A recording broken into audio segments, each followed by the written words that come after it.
All access. visits to the detainees are limited to 1 hour. And all are subject to approval if you are family.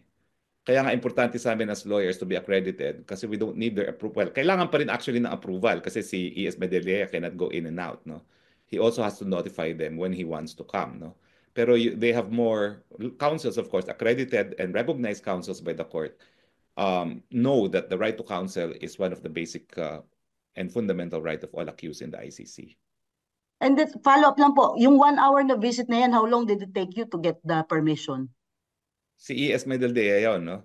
Si E.S. Medaldea kasi, as the accompanying lawyer, was recognized as early as possible as lawyer, no? So siya naman, he filed it the day before. And he was only notified on the day itself na po pwede na siyang pumunta. So, mabilisan because otherwise, hindi matutuloy yung proceedings na walang counsel na present si Presidente Duterte, no? So, they also had to make sure that the president was represented by counsel on the first hearing.